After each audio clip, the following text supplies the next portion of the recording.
terrains, storms, and now sandstorms that have taken him through the UK, Europe, and to the Middle East. Birmingham, London, Amsterdam, Berlin, Prague, Vienna, Ljubljana, Venice, Paris, Brussels, Cologne, Sofia, Bucharest, Istanbul, Tbilisi, Azerbaijan, Baku, and Jordan have now all hosted Save Soil events. Today, we're in Tel Aviv to spread a message of ecological awareness, that saving soil is vital to maintain life on our planet. Help us spread and share this message on social channels using the hashtag #SaveSoil and by tagging the account @ConsciousPlanet. Okay.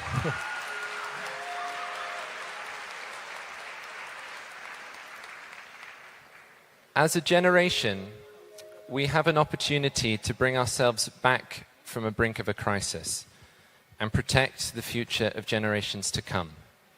We'd like to play you a short video now which explains some of the science behind the Save Soil movement. Thank you.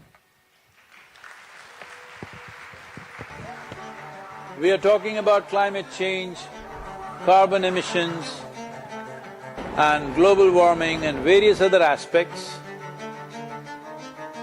but we are not addressing soil. Soil is the habitat upon which zillions of lives thrive.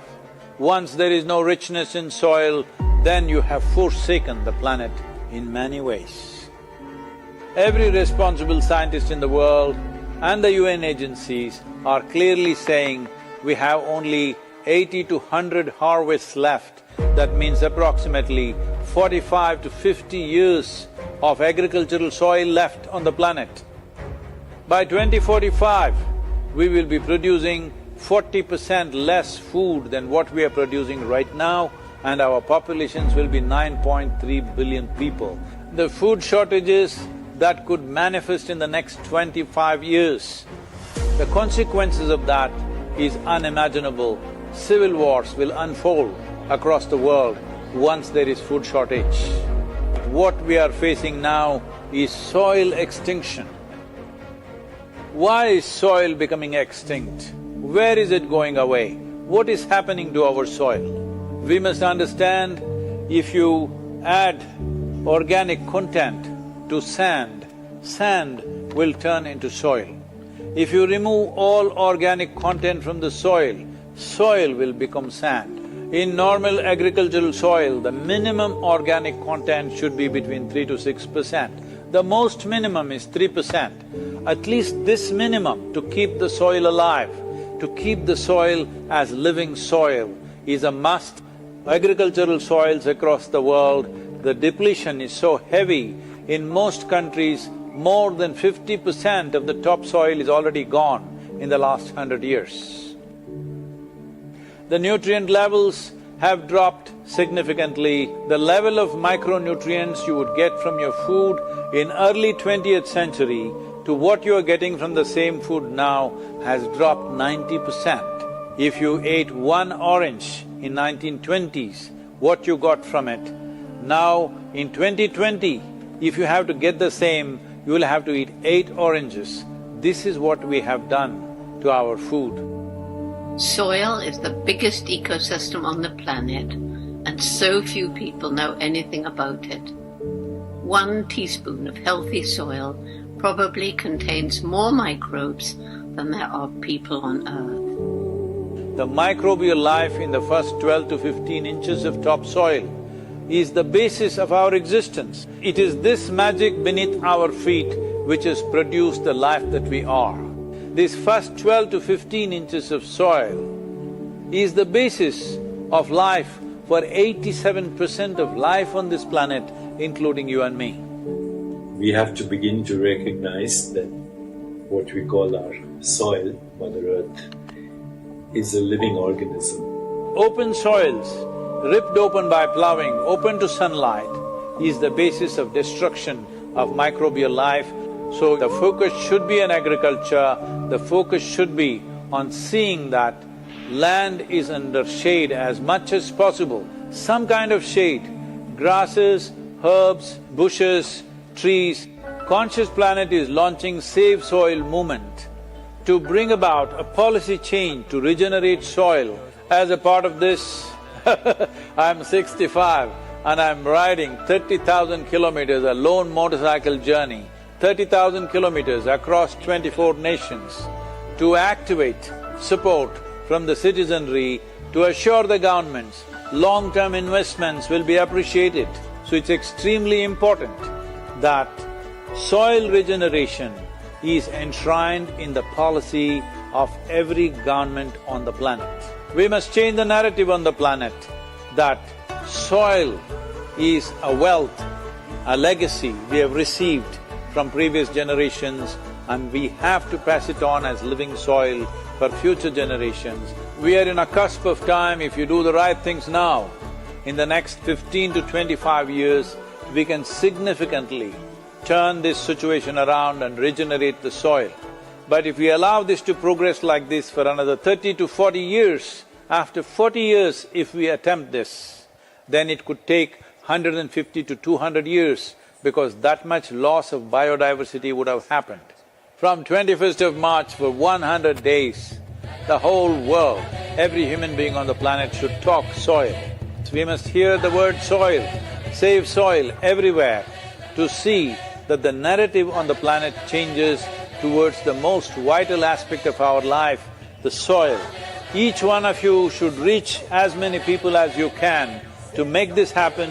Many global leaders and influencers are already participating in the movement. Be a part of this and let us make it happen. From my part, as much as I can contribute. And the movement that you are taken up, I could not expect any more God's blessing than that. Sadhguru, and this campaign is so important. We're going to save the soil. Do your part. And saving the soils. And our planet's future depend on it. Sadhguru, save soil, my friend. Save soil, let's make it happen. And T&C Barbuda is part of the Save Soil mission. We commend you for what you're doing. That is why we are happy to sign the MOU. The science and philosophy that backs the thought behind the movement is tremendous.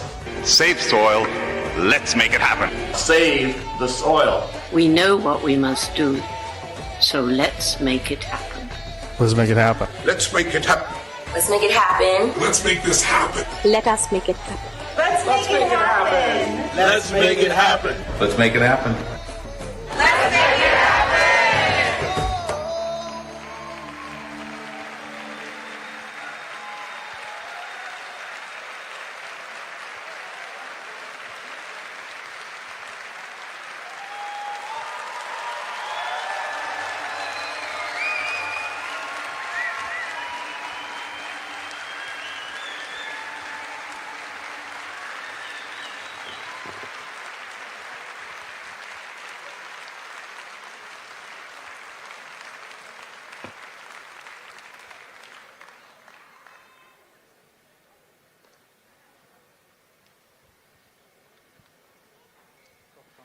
Envisioned by Sadhguru, Project Samskriti offers classes and performances of Indian classical arts, including music, dance, and martial arts. These intricate arts have been employed for thousands of years as spiritual processes. The artists that are about to perform have invested in these arts not just as hobbies, but as a way of life.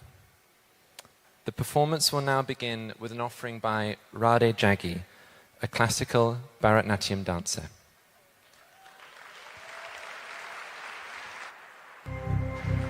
Project Samskriti is an endeavor to nurture and impart India's classical arts. Designed by Sadhguru, it offers programs to learn powerful chants, music, Bharatanatyam and Kalaripayattu, an ancient martial art form conducted by the rigorously trained students and alumni of Isha Samskriti. The art forms are imparted in their most profound form as possibilities for inner growth and transformation. Project Samskriti is not today's idea. It's been in incubation for nearly 25 years. So this is an effort not to save the art form alone, but to bring up humanity to a higher level of existence within themselves.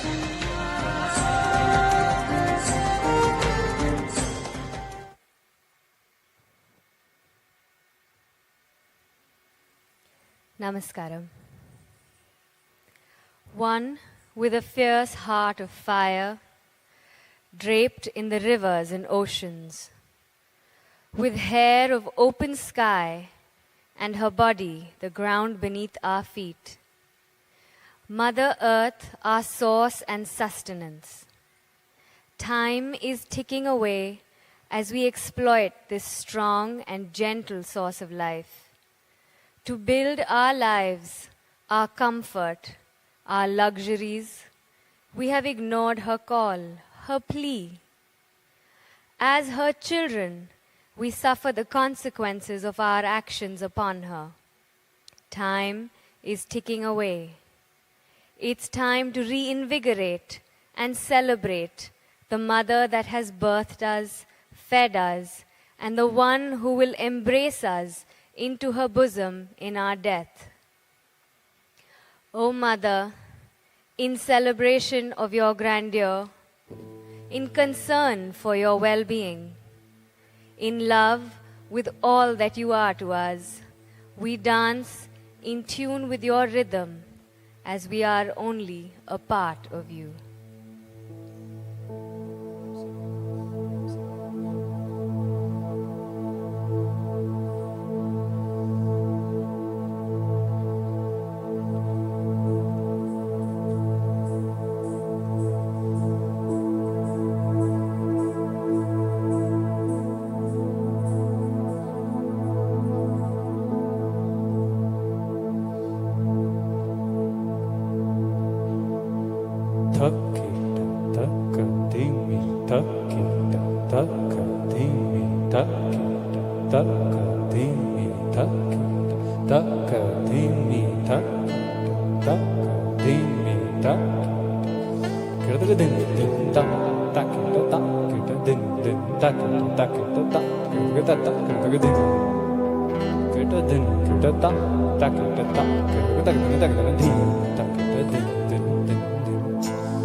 beneath my feet, your soil.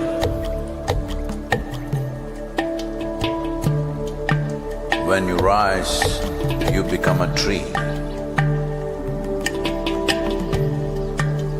Again, you fall as a leaf. Who are you?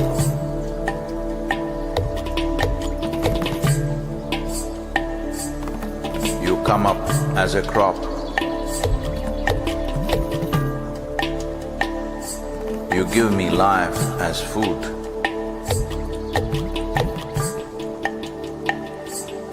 Whether I am alive or dead, you are the only refuge.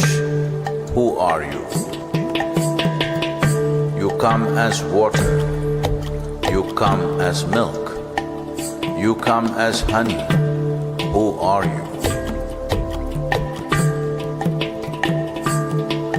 If I eat, it is soil. If I breathe, it is soil. If I die, it is soil. Oh, my mother, who are you?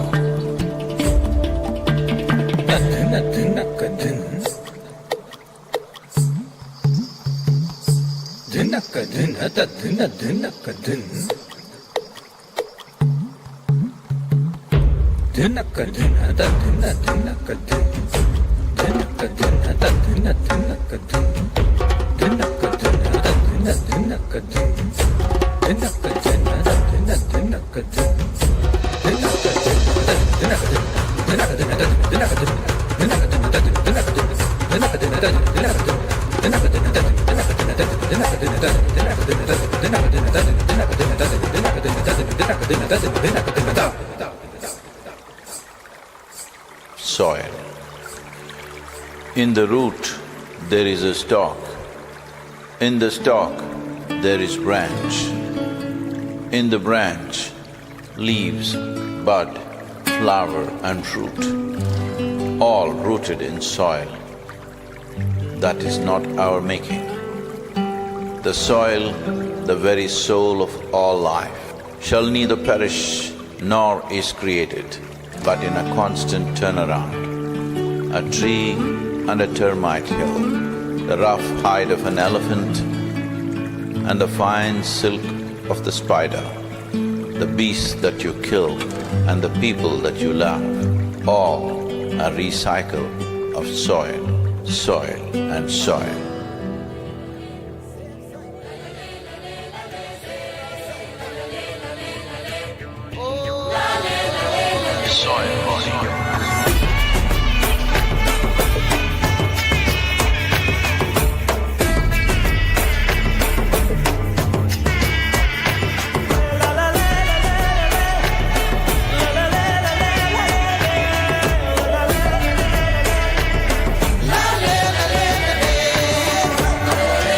The magic of soil is it turns death into life.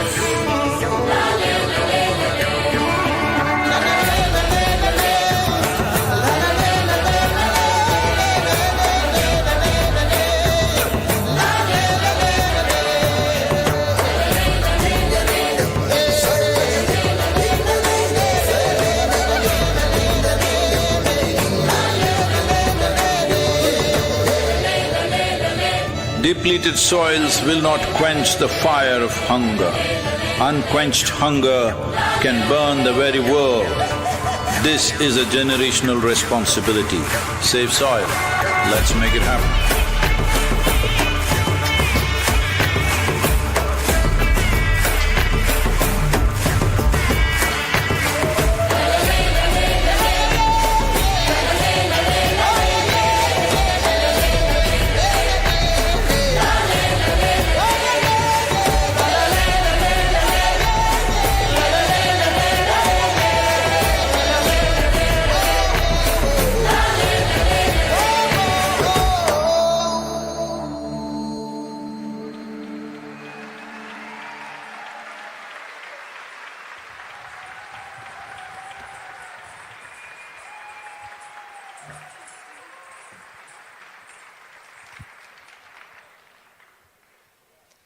Thank you to Project Samskriti for that spectacular performance.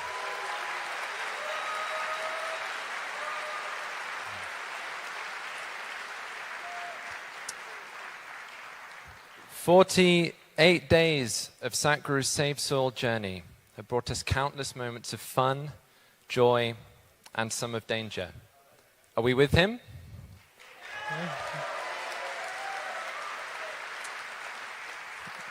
We'd like to show you a video now that highlights some of the key moments of the journey so far and how the world is beginning to say Save Soil in one voice.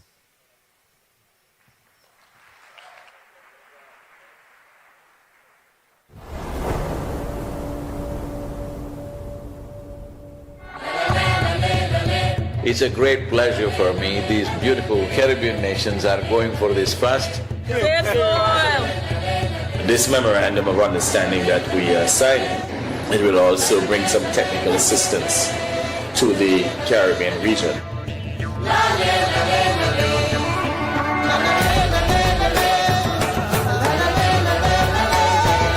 This is a historic moment because here is the first step to turn around.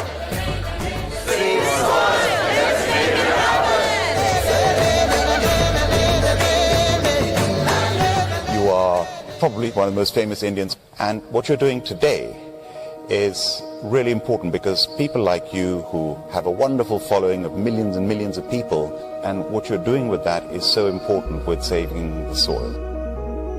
If you want to say, I love you to your child, you must just say save soil, because it is a more committed way of saying I love you. Every single one of us needs to get behind this really, really important mission. It's an extraordinary campaign. It echoes what we in the Commonwealth have been aspiring to do for a number of years. Next 100 days from 21st of March, we want the whole world to talk about soil. It is not about the motorcycle, it's not about the journey, it's not about the song, it is about moving people on the planet. Make it happen, huh?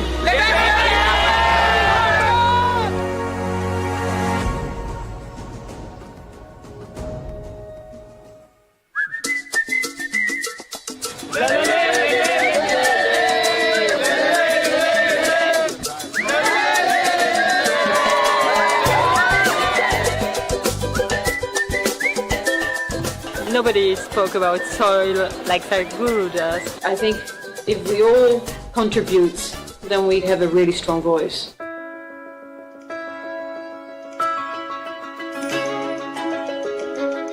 There has been so much excitement and everybody is so excited to hear Sadhguru.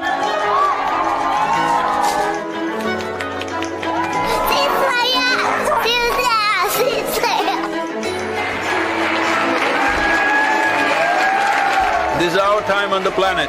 What we do here is our business. Let's do the right things. I honestly didn't feel a part of the movement before. Obviously, I'd never met him. Seeing what kind of a following he has and how impactful it is, I really feel like I just joined a global movement. Graffiti artists supporting this Save Soil movement, wanting to inspire the youth, and youth being the major population in most parts of the world today, all graffiti artists, to whatever walls that you have, make sure that you use this.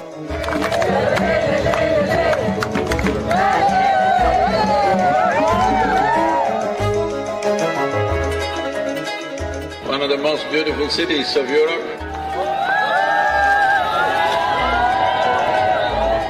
It really resonated with me, the message that we have to save our soil. It's our common issue together. It's not for one nation, for one person, but we as people have to unite and to solve this.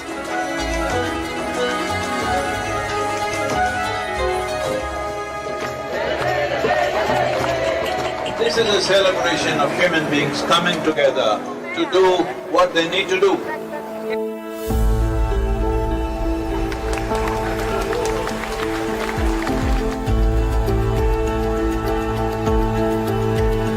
Had a wonderful meeting with the Agriculture Minister of Slovenia.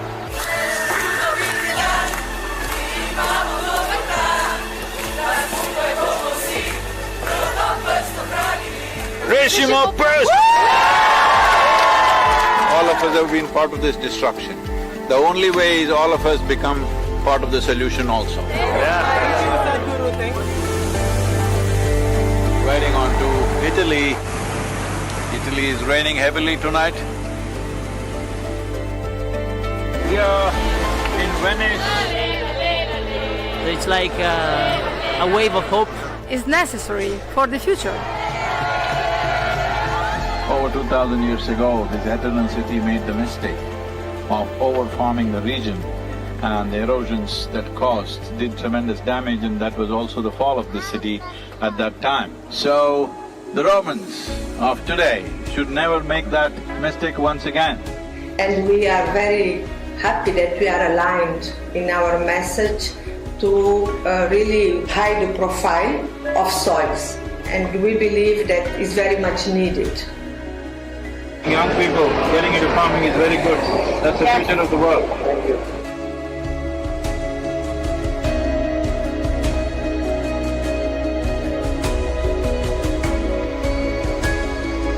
Here we are in Geneva. I think it's a message of urgency, but it's also a message of hope. So I would really like to thank Sadhguru for his leadership. The global movement led by him addresses the soil crisis by mobilizing people around the entire world. It touches your heart, and his message is strong. This massive fountain in the Lake of Geneva is lit up for Save Soil today with Save Soil colors of blue and green. You cannot stop this. The moment is on. It's going to be on till the policies are done. See, when people want it, it definitely will happen. There's no question about it. Tell me, will it happen?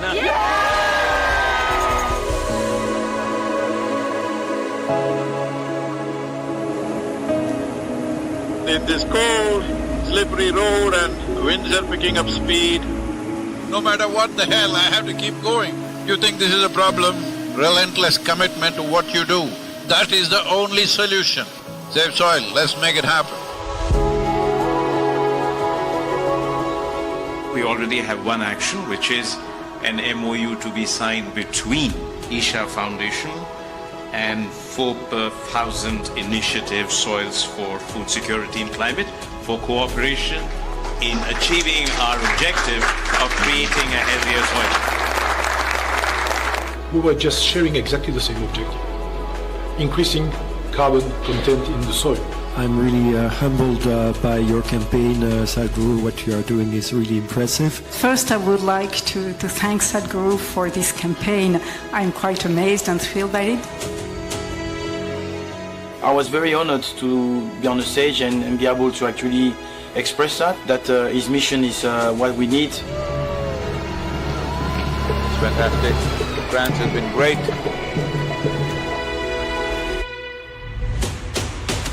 Well, Brussels. Let's put together and work on a common message for all to save a resource that determines our future. Save the soil. We should all stand up and make the most impact we can to create a real change in the world. Get the bottom! And then a smashing evening at the main event. And a super enthusiastic crowd committing themselves to make this happen. It's heartwarming to see everybody come together. Save soil on the move. Let's make it happen.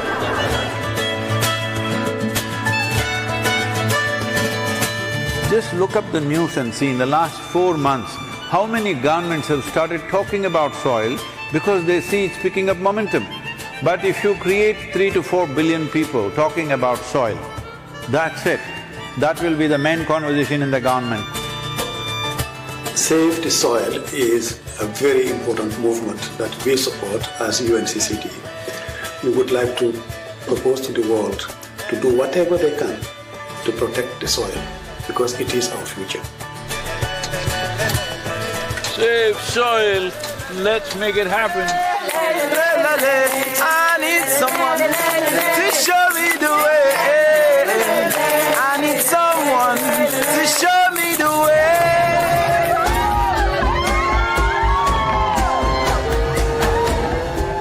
There Education Ministry in Germany has now come into the picture officially and asked all the children to do artwork to support Save Soil movement.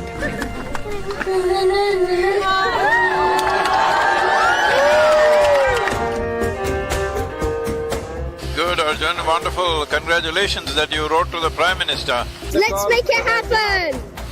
So, on the way to Bratislava, well, the road surface is not great, too many puddles of water, so can't maintain very high speed. It's great that all of you are here in Bratislava. Nobody ever imagined 100 years ago that we will have to save soil of all the things.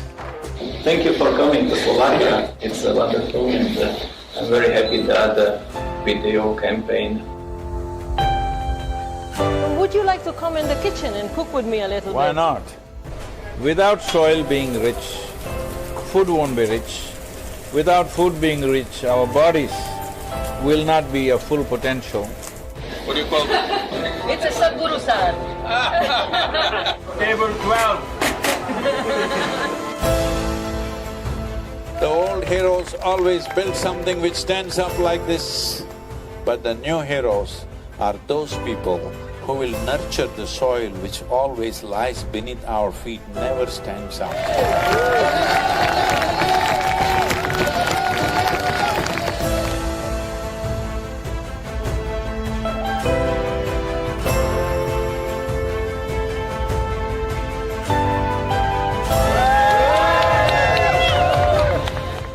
This wonderful city of Belgrade, the UNFAO said something which really deeply hurt me, is the soil that we are consuming right now belongs not even to these little children, belongs to the unborn child. This is an expression of our love and responsibility for our own lives and the future lives. I love the message that he sent and how he broadened it, that it's everybody's responsibility.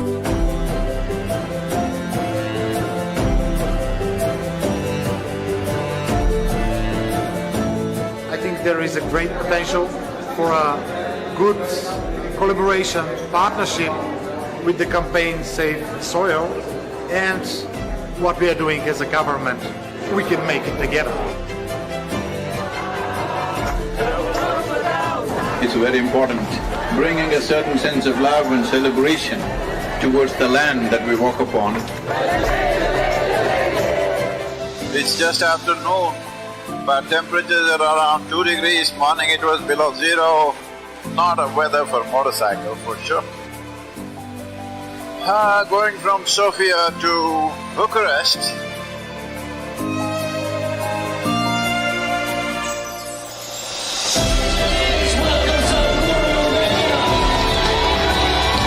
organize yourself whichever way you want, form groups, come together somehow and see this happens. Sadhguru reminded me that I have a voice.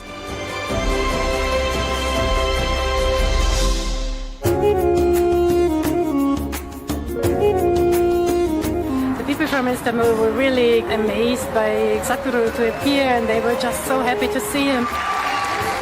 This many people, if all of you are committed and you spend 15–20 minutes a day to enhance the message, I think I don't have to go on riding like crazy. Yesterday I rode 18 hours, can you believe this, through Bulgarian roads? Is an honest expression of his wisdom and love for humanity, I think.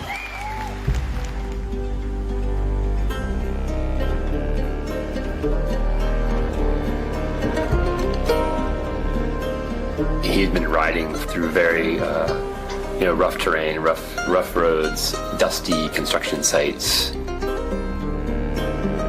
It was a long drive and we were getting a little late for the live event at Tbilisi. He, right at the end, maybe 5 minutes before the event, decided that he couldn't stop for a break. In the traffic, he was just removing his jacket and gloves and throwing in the car just to make it on time.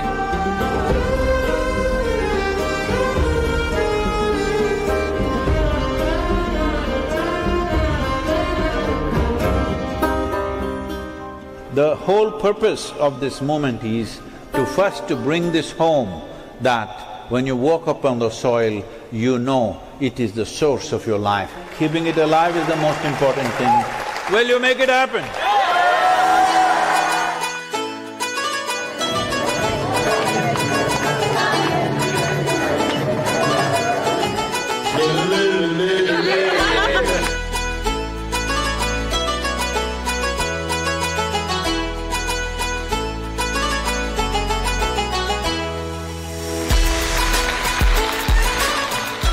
We could have touched, or nearly about 1.2 to 1.3 billion people have spoken about soil since 21st of March. But that's not good for us. We want 3 to 4 billion people. It's a gift from God for the people, for the earth, for the soil. We must save the soil, we must plant the trees, we must replenish the forests, we must save our planet.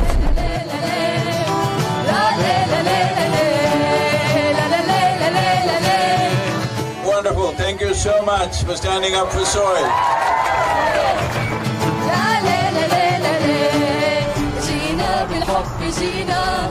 يا تربة الحبيبة وعدا منا وعهدا والعهد لن يخيبا. Right now, soil has turned into sand because we pulled out all the organic content. We are taking the life out of the soil. If we don't put that back, all the other concerns which are important to be attended to, but none of them will matter. This is not for us, this is for him and his generation, hoping that they would have a better future with a better world. Save soil.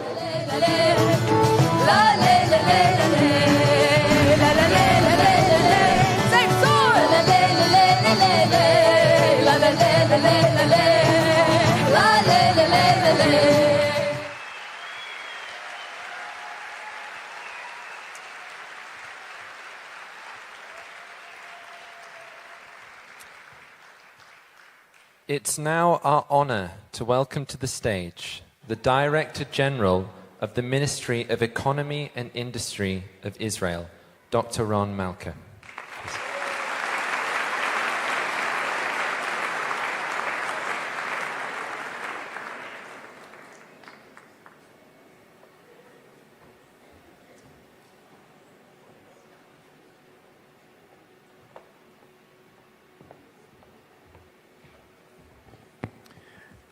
Honorable Sadhguru, audience, it's such a great honor and pleasure to welcome here Honorable Sadhguru coming to visit us in our modest and humble country.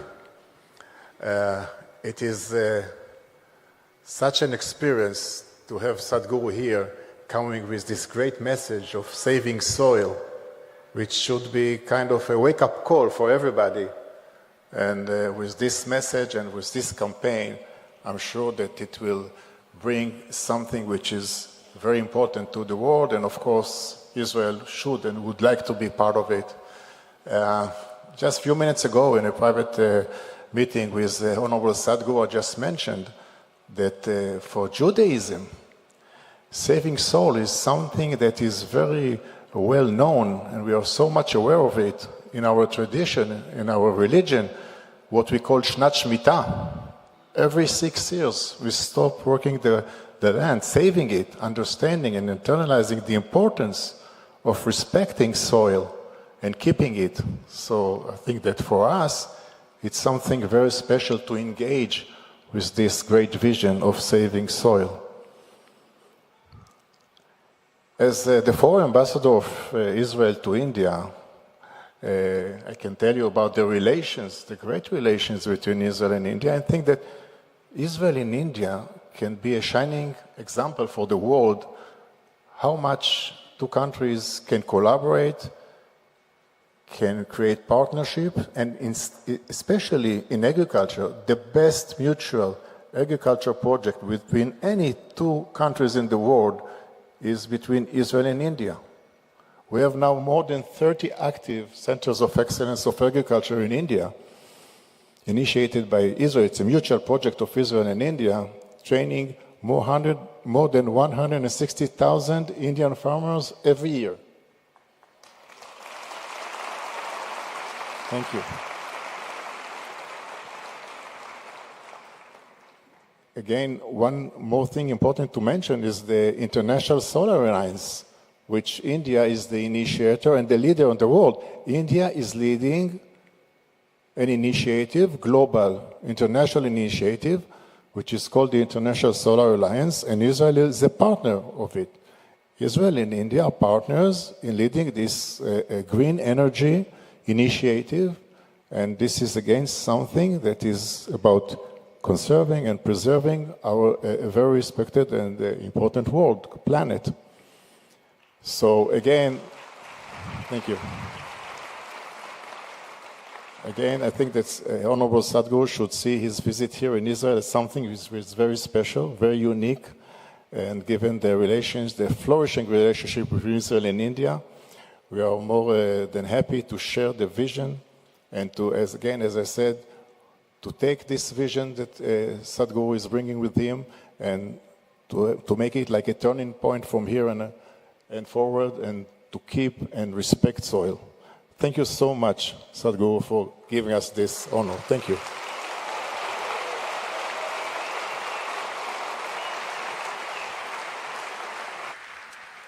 Thank you, sir, for those powerful words. We're also delighted to welcome to the stage Miss Tamar Sandberg, the Minister of Environmental Protection of Israel.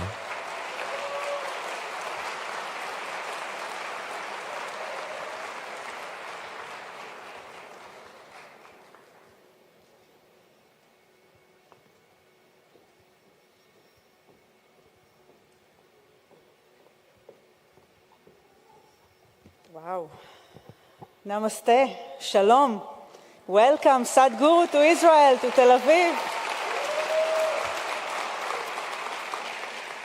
First of all, I want to thank you for stopping by for us in such a short notice to our country, to our city, and sharing with us your international and inspiring journey to save soil, to bring people together and to raise awareness to one of the most urgent but less talked about ecological, economic, and social problem of our time. The land of Israel, and when I say the land of Israel, I mean literally the land of Israel, the soil of Israel, is suffering from worsening degradation, loss of biomass, and erosion. Actually, over 90% of the agricultural land in Israel is in danger of erosion, which is over 16% of the size of our state. Our state is small but very rich. And actually millions of cubic meters of fertile soil moves from agricultural fields directly to drained canals, streams, and seas. This creates, in addition to a huge loss of soil, which is crucial natural resources that is renewed at a very slow pace in processes that take thousands of years, very serious environmental problems such as water pollution and floods. Soil erosion, degradation, and loss of fertility are not new problems. In fact, they are known from the beginning of the agricultural revolution. In our area, ancient cities such as Jerusalem and Jericho were known in their frequent use of terrace as a method to prevent soil erosion on the one hand and allowing water to continue to flow on the other hand. We still see these terraces in those areas and work to preserve them as an archaeological, environmental, and heritage site for all the people of all the religions in our region. Like many other ecological problems, climate change plays a very big part in the fight to save soil. Climate change has a major impact on soil fertility and moist, and changes in land use and soil can either accelerate or slow down climate change. Therefore, we will bring tomorrow, actually, on Sunday, the first time in Israel, a climate law that will be approved in the Israeli government tomorrow. So your visit is very timely, Sadhguru, because we know that without healthier soil and sustainable land and sustainable soil management, we cannot tackle the climate crisis. We cannot produce enough food and adapt to a changing climate. The answer lies in preserving and restoring ecosystems and letting nature thrive and capture carbon from the atmosphere and actually do this work for us and maybe restore what we so often destroy. Actually, friends, we are past the days where the economy and the environment were parallel or even enemies. The biggest and most powerful economies in the world now understand that there is no choice but to transition fast to a world where we live beside nature, uses nature resources sustainably and with sacred respect instead of over-exploiting them.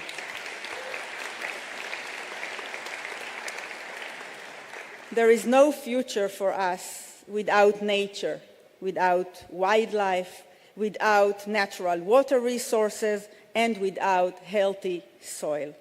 And I want to thank you, Sadhguru, personally, and on behalf of this huge crowd that came here in such a short notice, and thank you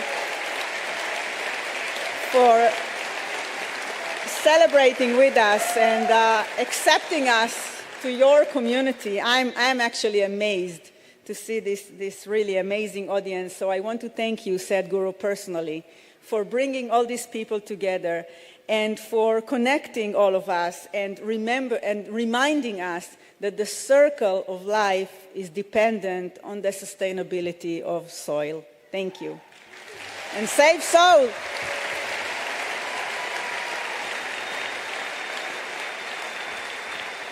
Thank you to Ms. Sandberg for those inspiring words. And now, in the absence of the Ambassador of India, we kindly request Mr. Rajiv Bodwade, Deputy Chief of Mission and Charge d'Affaires of the Embassy of India, to please come to the stage.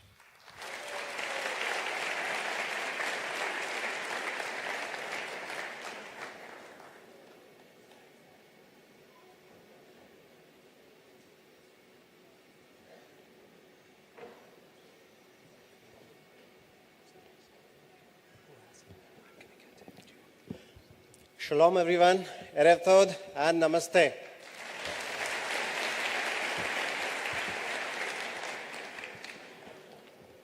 My warmest greetings to Sri Sadhguru Ji and his team, Her Excellency Tamar Sandberg, Minister of Environment, His Excellency Ron Malka, DG of Deputy General Ron Malka.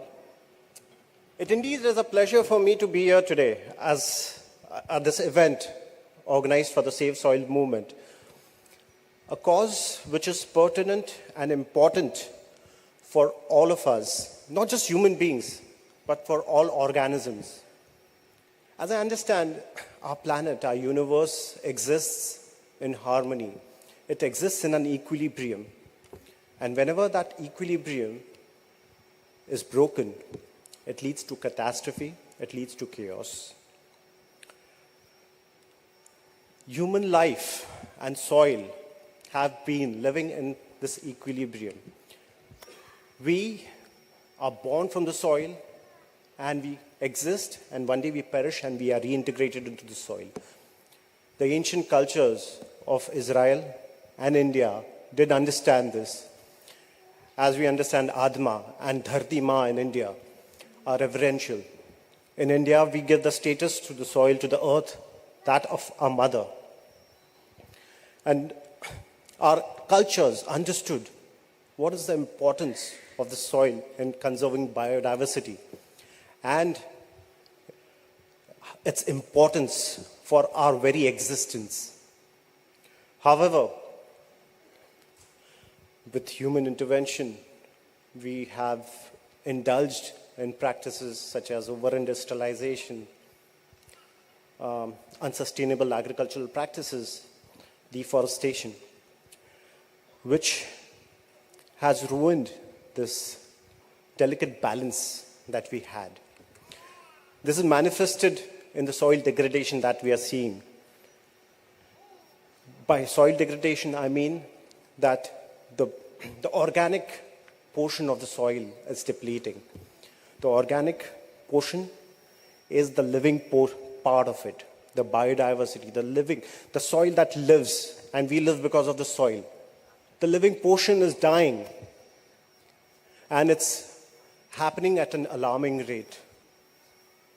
Very soon, this world might be facing food scarcity, food shortage, and which will eventually affect our very existence. So it gives me a lot of happiness that one human being has taken the onus on himself to sensitize the world about this problem and how we can develop ways and means to tackle this problem.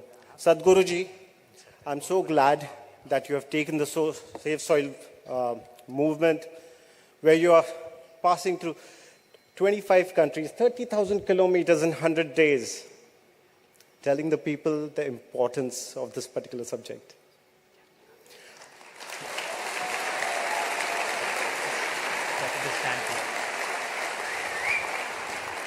I do hope you succeed in making ecological issues as one of the major goals of the globe, governments around the globe.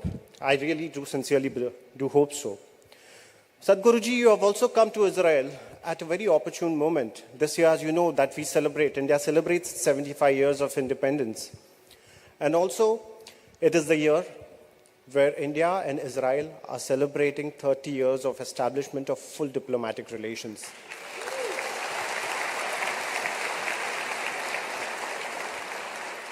Our relations are only getting stronger by the day, and we also have a robust collaboration and cooperation in the field of agriculture and water. Our scientists, our governments, and our agriculture and water tech startups, they are collaborating with each other, finding ways, finding innovative solutions in terms of increasing agricultural productivity, saving soil, water conservation, water desalinization, and there are various fields of collaborations. It is an exciting time. And I do hope that this collaboration keeps on improving and increasing as years pass, and the best of the minds from both the countries come together in finding not only innovative solutions, but scalable solutions so that a large portion of humanity is affected and the quality and the condition of life of the majority of the humanity does improve. Thank you very much. Thank you very much, Sadhguruji, for coming here. Toda Rabba. I would also now like to invite Sadhguruji to the stage.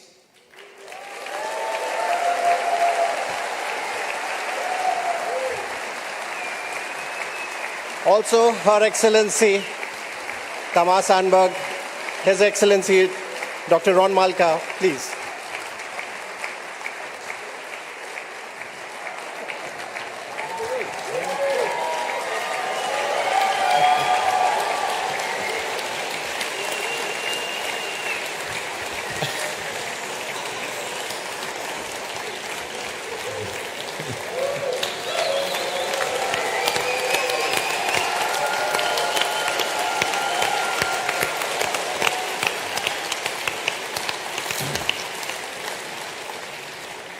Sadhguru would like to present the policy recommendation document to the ministry. Both to Ron and ma'am, this is a policy framework handbook that we made for 192 nations. It's taken us over 2.5 years. For the region and specific for Israel, these 192 documents that we made are mainly a handbook. One important aspect that tomorrow this policy is… you're making the policy or passing the policy. I wish I was here a year ago to influence that policy but anyway. It has a way to go, so… Okay. So this is for the region, this is the West Asia region, this is for Israel and this is the soft copy. Ma'am, if you can look at this. Thank you so Thank you. much.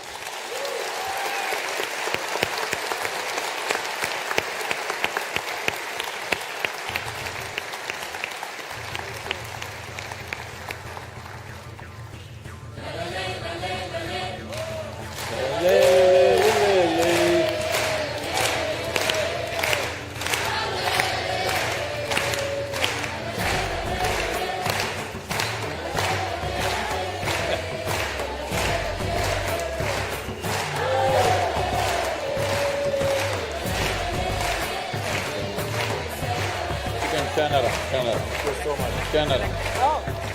Listen, please. Hello, please. Go on to the crowd. Hey!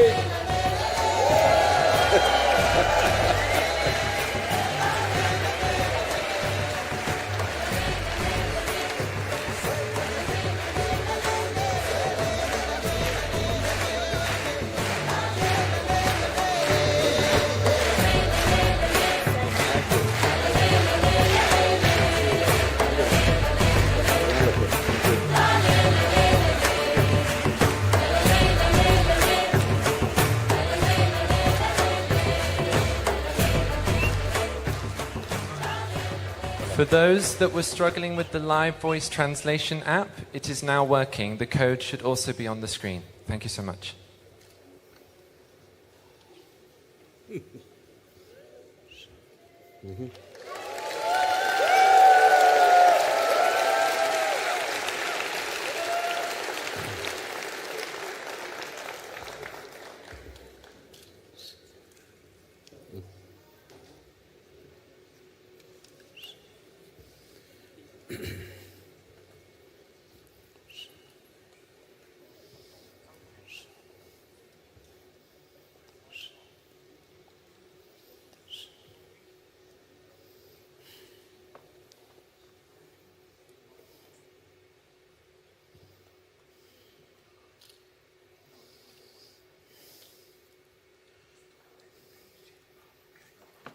Kalo na janati tava jananam. Kalo na janati tava samapanam. Drushto maya tava mahakaraha Yogeshwara Kala Kala Yogeshwara Kala Kala. Namaskaram and good evening to every one of you.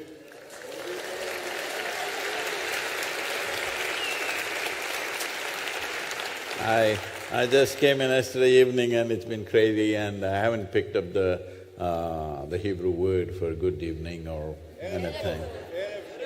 You say it, that's good. Shalom is easy, yeah.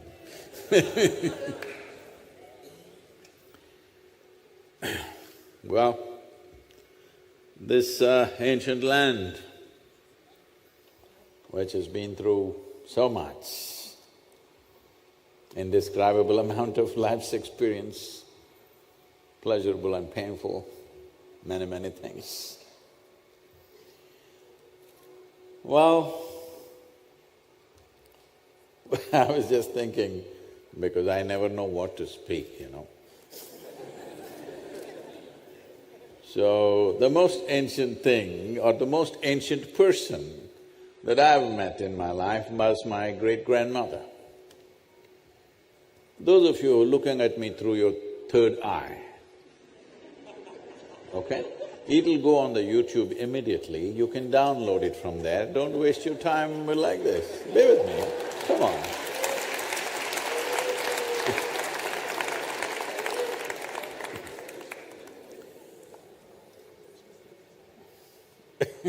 Because when I see a camera images,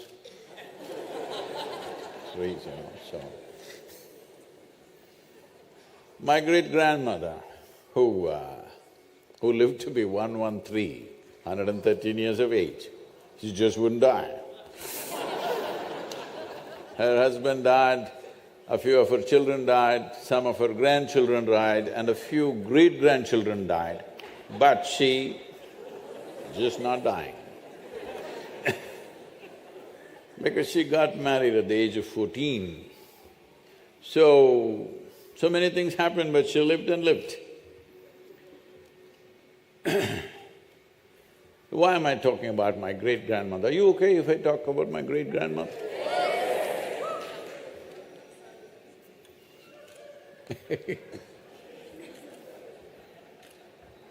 So I saw her in many different ways. I saw her only when she was over 100, when I'm 4 or 5 years of age, and she was quite crazy, in a nice way.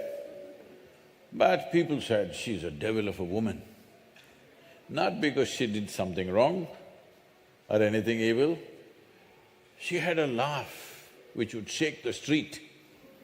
If she laughed, she would laugh so loudly that the whole street would shake. Those days, in that generation of people, it was believed a woman should not laugh loudly. Even here, a woman should not laugh so loudly. The women of today, do you laugh? I want to hear some. Because, no, more than the women, I really pity the men. How did they live with women who cannot laugh? How to live with them? Hello? Of course, women must have suffered too, but look at the men, how to live with women who can't laugh. There's no laughter in the house. How to live in that bloody house? It's not a home really. Hello? So she laughed, so people said she's a devil of a woman, she's got a devilish laughter. I always thought as a child, if devil is the one who laughs, maybe that's where we should be. Because if joy is not the way of your life, then something wrong with you. Hello? Hello?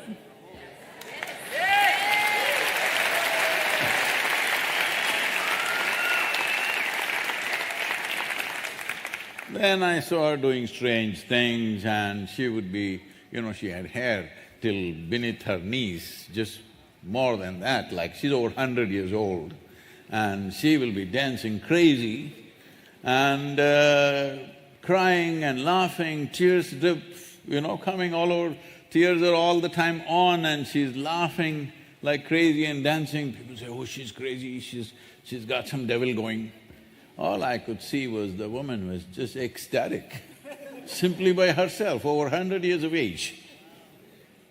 And in the morning, when they give breakfast to her, she takes this breakfast and feeds the ants, the sparrows, the squirrels. More than 50–60% of her breakfast always goes for these creatures, and she will simply sit there, not even eating what is remaining, sitting there, seeing the ants eat her breakfast, and tears would be dripping down. I thought, why this old woman is so… I was only like maybe 5 years of age. Why is she so emotional about these ants? I'm like, the ants, I'm 5. Not now. So, I'm thinking, what's happening? I go and ask her, what's happening with you? Why are you so emotional about the ants? Then she would laugh and say, someday you will know. It took me another 20 years to know. One day I'm just sitting with my eyes open on a small hill. Any of you been to Mysore? I heard a lot of Israelis come to Mysore. Yeah. So in Mysore there's a hill that is called Chamandi Hill. There, it's a kind of a hill where if we as children, if we want to camp, we go to Chamandi Hill because it's in the city. And if you want to trek, it's Chamundi Hill. Then later on, if you want to test the strength of our muscle, we cycle up Chamundi Hill. If you want to test our motorcycles, we ride up Chamundi Hill. If you want to party, we go up Chamundi Hill. If you fall in love, you have to go up Chamundi Hill. If you fall out, you must go to Chamundi Hill. If you have nothing to do, you go up Chamundi Hill. So, I'm into business and doing so many things, and one afternoon I found an hour and a half where I had nothing to do. Without even thinking, I just rode up Chamundi Hill.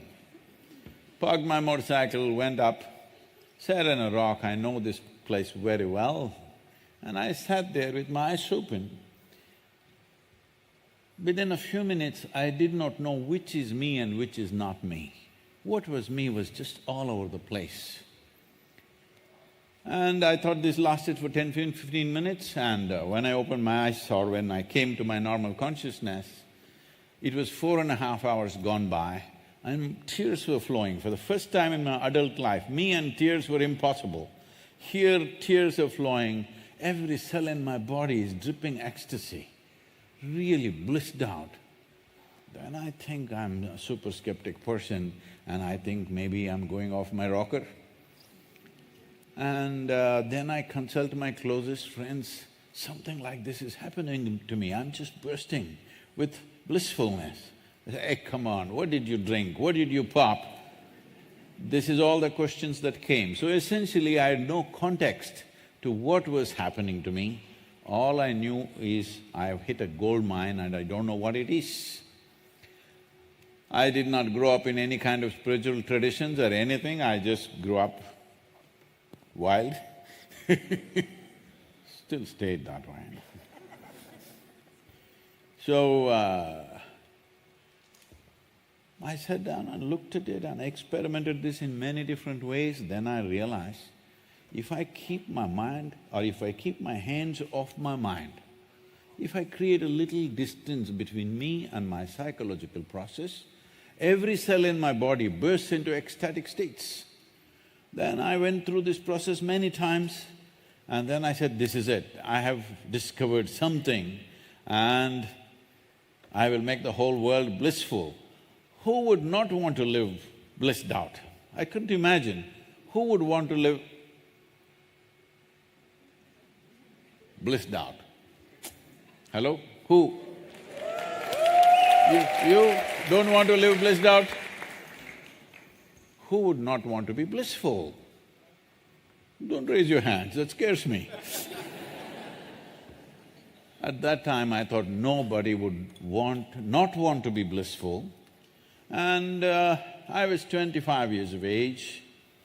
The world's population was 5.6 billion people at that time, so I made a clear plan. In 2.5 years, I will make the whole world blissful. Here I am, it's 40 years, huh? 40 years. People say we have touched over 2 billion people today, but 2 billion is not my idea of the world. Now the population is 8 billion. So I know I will die as a failure in my life, blissed out failure, but a failure, because I see people are committed to their miseries no matter what. Somehow, one way or the other, people have made commitments to their misery and they refuse to come out of it. They think somehow being miserable is a solution. They believe that unless they're miserable, they won't do sensible things. Yes, if you're walking wantonly, the simple thing to do is put a pin in your heel. Oh, then you'll walk carefully. Hello? Is that the way to fix you, I'm asking? Is that the way to fix a human being? But people are committed to misery, so these 8 billion people, I know I will be a failure, so with this Save Soil, I reduced it by 50% and said we will do 4 billion. Are you with me?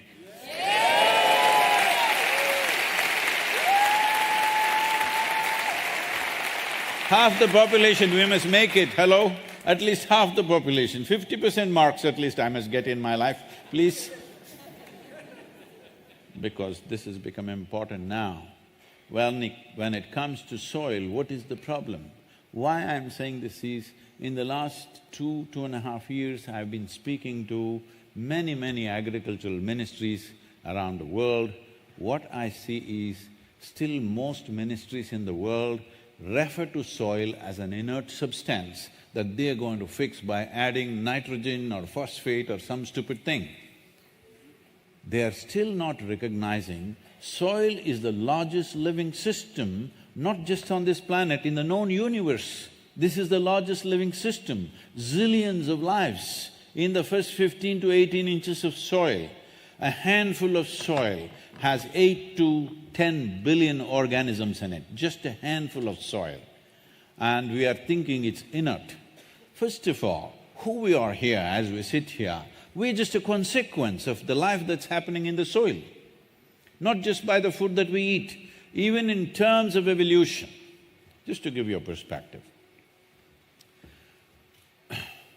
You know there is a… Who do you think first invented or discovered or made up this idea of cooking our food with fire? Who was it? Is there a story in the Jewish culture? Who did it? Okay, usually they say it's a caveman. I'm sorry for the ladies because they say it's a caveman. Oh, no. So, well, we don't know whether it's a caveman or a cave woman, or women claim they were even civilized even then.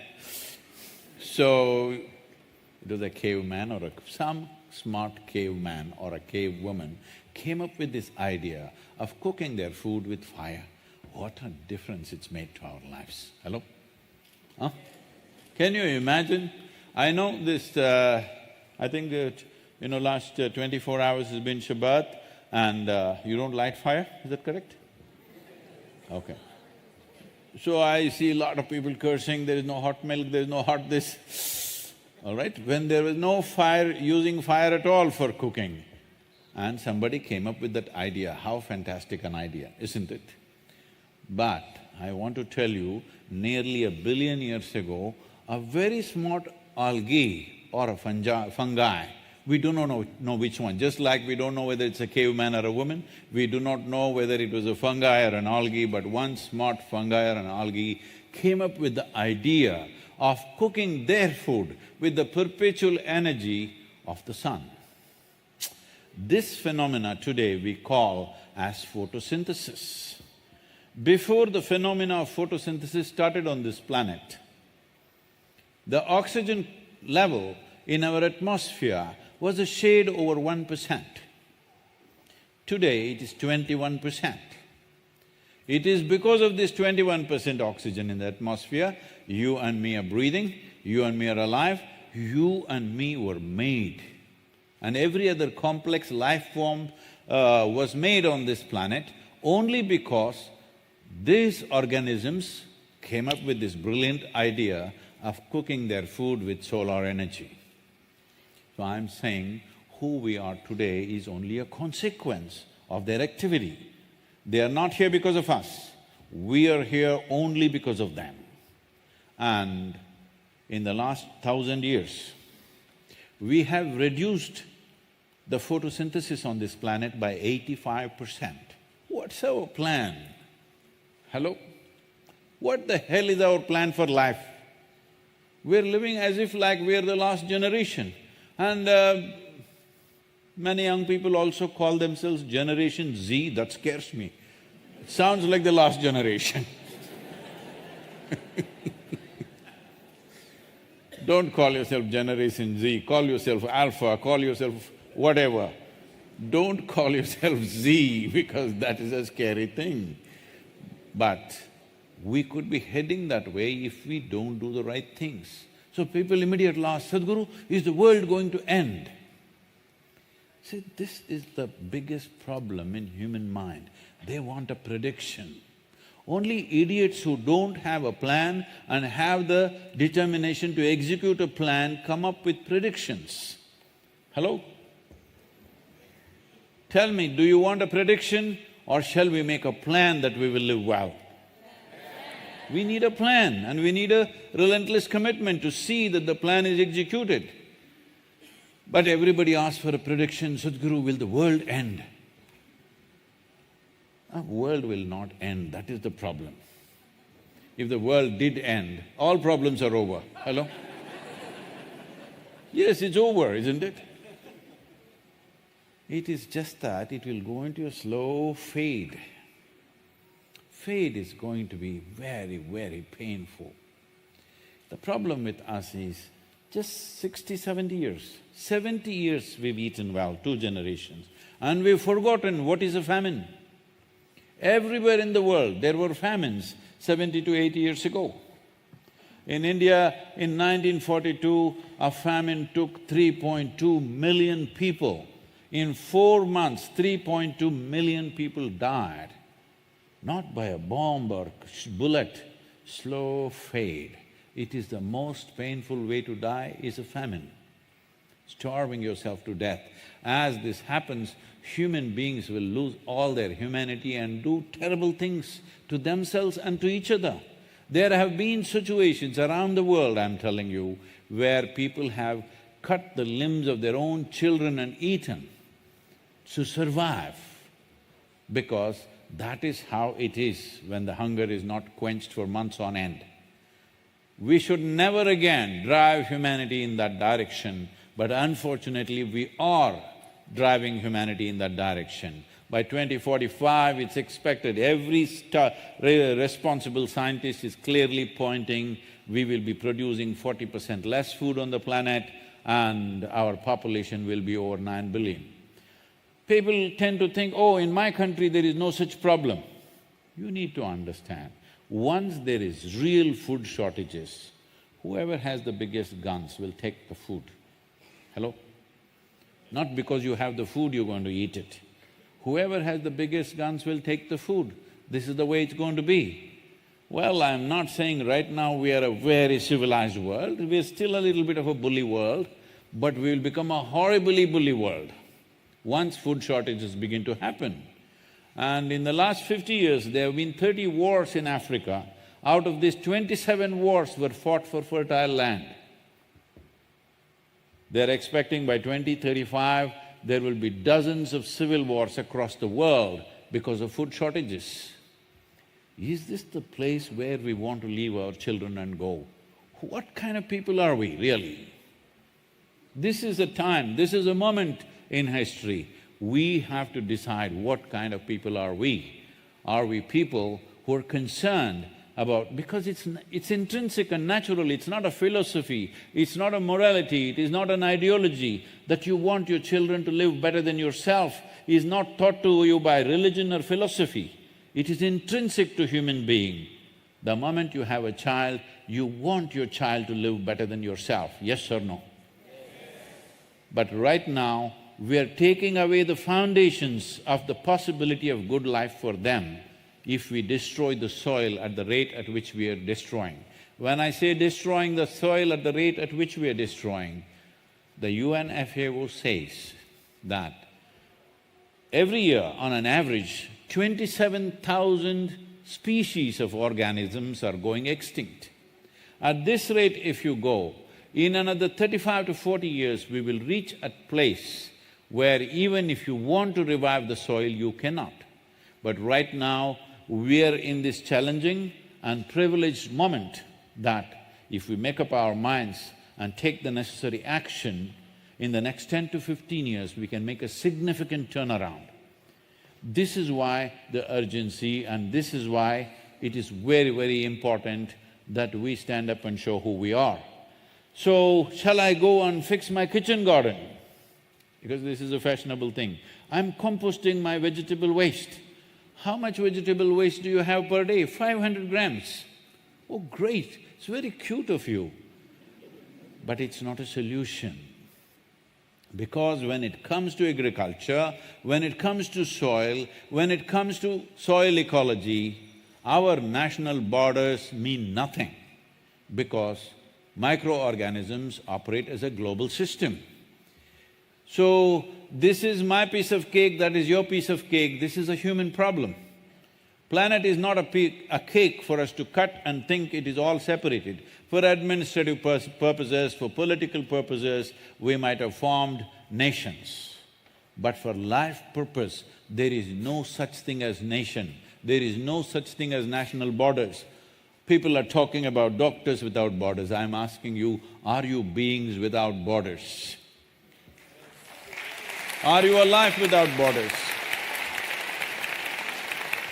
Unfortunately, maybe we still can't be people without borders, but at least we're life without borders. Hello?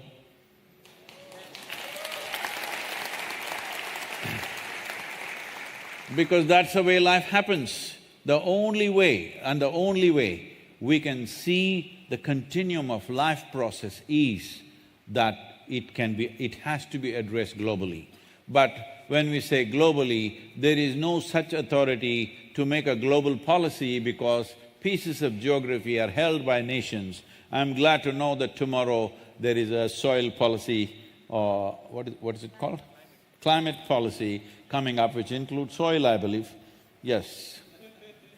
No, because I'm asking this question because in major conferences in the world which hold many nations or almost all the nations arrive and they talk for weeks and weeks, the word soil is not mentioned. This is the reason why Save Soil movement is very important.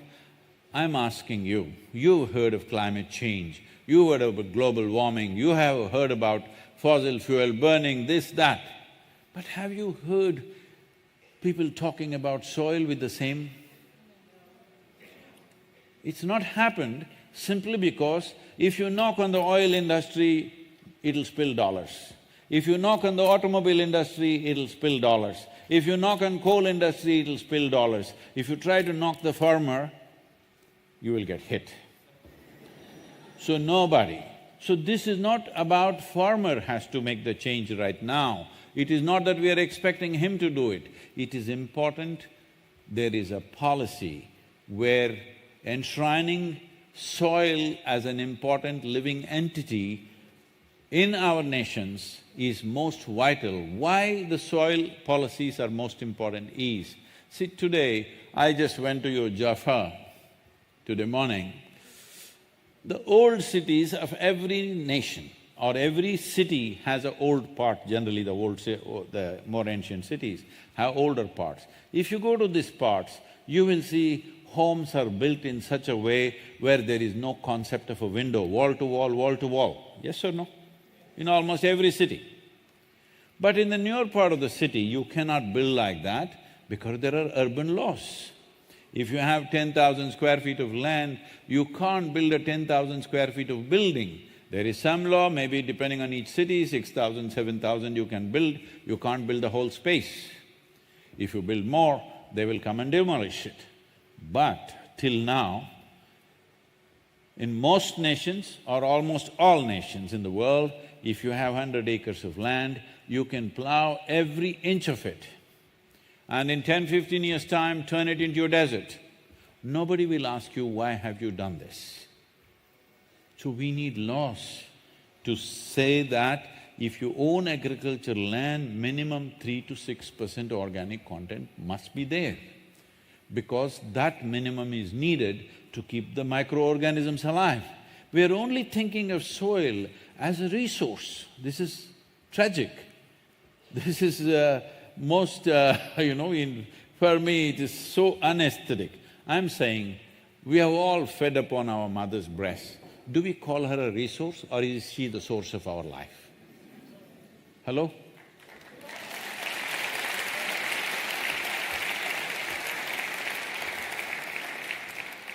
So soil is the source of our life. It is not a resource for you to use and finish it off. And soil is not our property, it's a legacy that's come to us from generations. It's extremely important, we pass it on that way to future generations. Right now, that is in danger, and UNFAO is saying that the food that we eat today, I want you to be conscious of this, not to make you feel guilty, but it's very important we are conscious of it. The food that we eat today is not even the food that belongs to this little child. It is the food that belongs to the unborn child.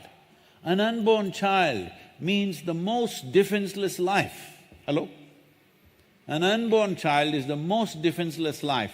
Eating up the food of that unborn child, are we that kind of people? Hello? Are we that kind of people?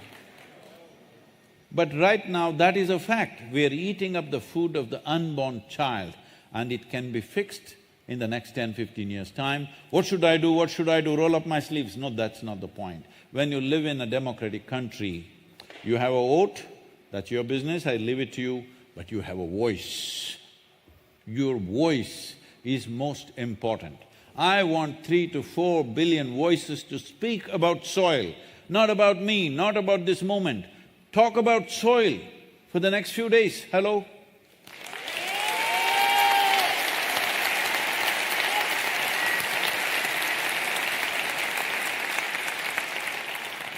Well, Israel claims it's very high-tech, all of you.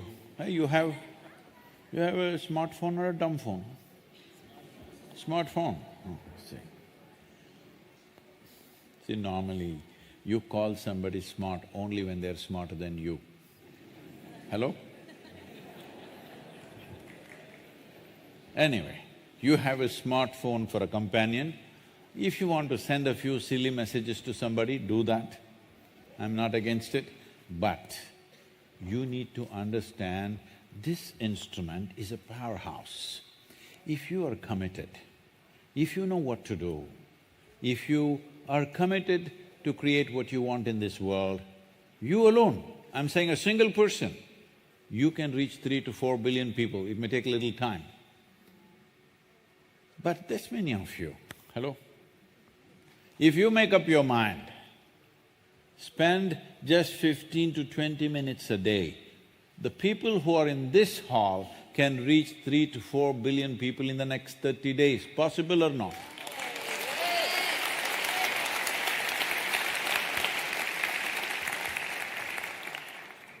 You shouldn't use your hands like this, you must…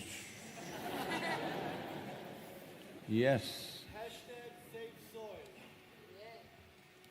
Do whatever, okay? Go do a jig on the street, do whatever you want to do. But I'm saying, this is our time. This is our time on the planet. What we want must happen, isn't it? Because our time on this planet is brief, very brief, unless you're very miserable. I'm saying this because, see, on a certain day you're very joyful, 24 hours, poof, went away like a moment, isn't it? Another day,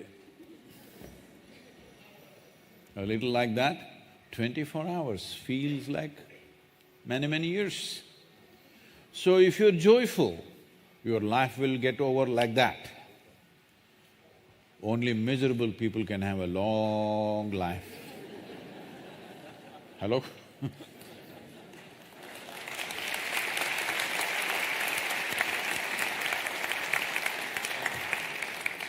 This is the problem with joy, it gets over too soon. Misery lasts always. So, this is our time on the planet. You know this chant, what I did in the beginning, was it Hebrew? No, it didn't sound like that. You didn't understand. So let me tell you what it means. It simply means this, that our life is just a combination of time, a certain amount of time, and a certain amount of energy. That's all it is.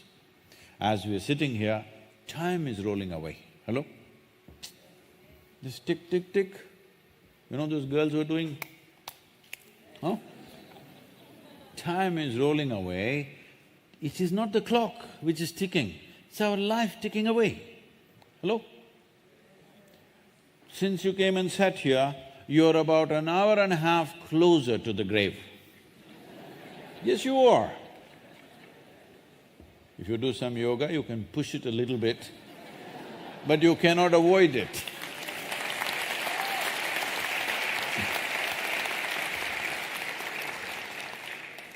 I have some secrets from my great-grandmother.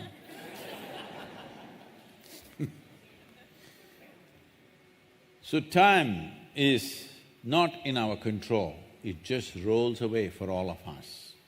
But how we manage our life energies is in our hands. If you raise your life energies to a certain level of intensity, what somebody does in 10 years, you can do in 1 year. So if both of you live for 100 years, in terms of impact, it feels like you lived for 1,000 years. This is something a human being can do. You can't roll back time. Did you ever… yesterday got wasted, so you rolled it back and lived it again? No such thing. I've been petitioning, 24 hours are never enough for me. I've been petitioning for at least 3 to 4 hours extra. Dumb silence, no response. I deserve 4 hours extra, hello? But no response. So time is ruthlessly democratic. No matter who the hell you are, it's rolling away, rolling away, rolling away. Yes or no? If you want to ride this time well, if you want to ride the cycle of time really well, it's extremely important that you take charge of your life energies and manage it the way you want. If you do that, you can definitely ensure the pleasantness of your experience, the profoundness of your experience, and the impactfulness of your activity, because this is all you have in your life. If you sit here, you can have a pleasant experience to start with, then you can make it very profound experience to be here, and activity-wise, you can make yourself impactful. Activity is only meaningful if it's impactful, otherwise what's the point of activity? Hello? Whatever we may do. And life, we may think we are seeking many things. Well, you may seek education, you may seek love, you may seek marriage, you may seek children, you may seek wealth, fame, but essentially, you are seeking pleasantness of experience. Hello? Somebody will say it is not at all possible here, only in heaven it is possible. All the best. Because I have people like this around me also, and they come to me and say, we are a volunteer organization, over 5,600 full-time volunteers, over 17 million part-time volunteers. Today I am adding 3,400 more.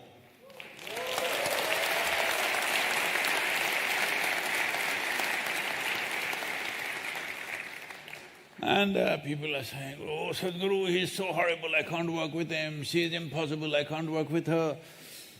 I say, see, in this world, there are only such people. This kind of horrible person, that kind of horrible person, that kind of horrible person, all horrible people. But if you know what you're doing is very significant, learn to work with these horrible people. But if you want to work with perfect people, you must go to heaven and today.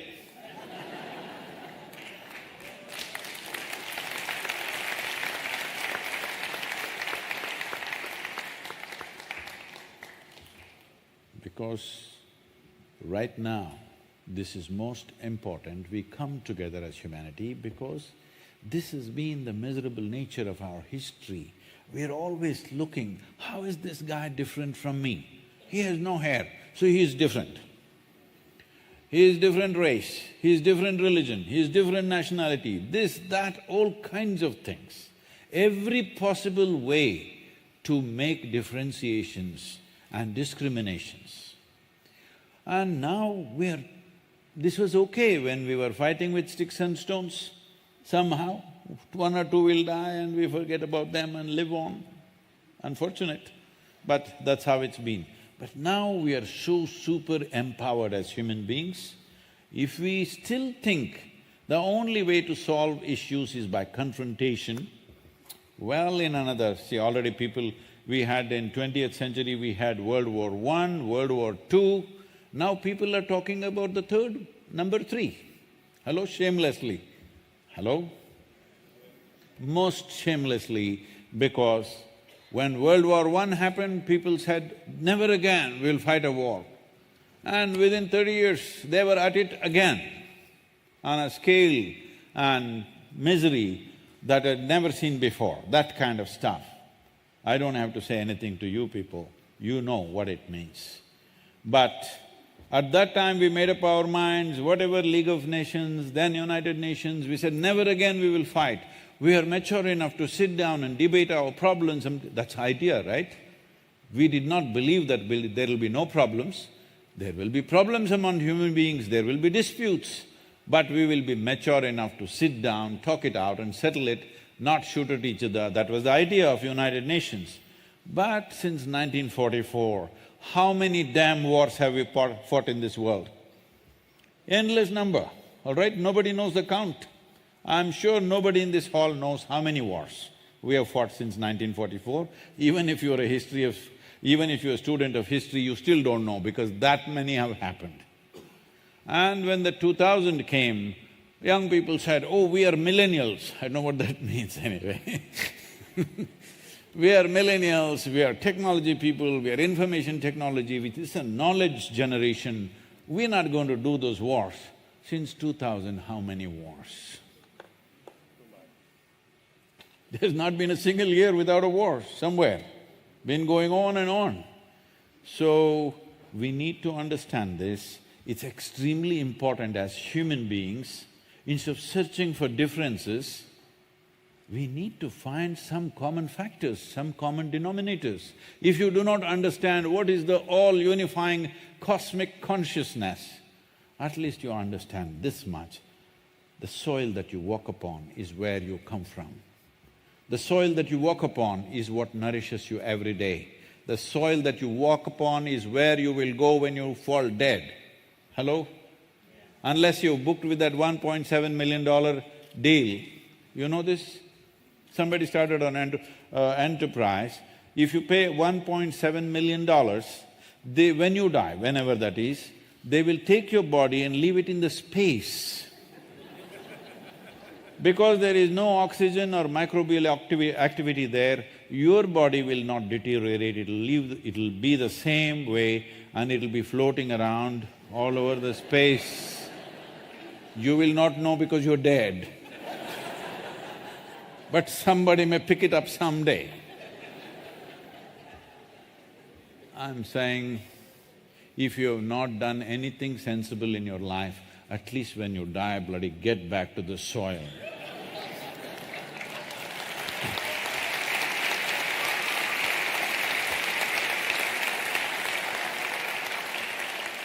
That is the least we can do, hello?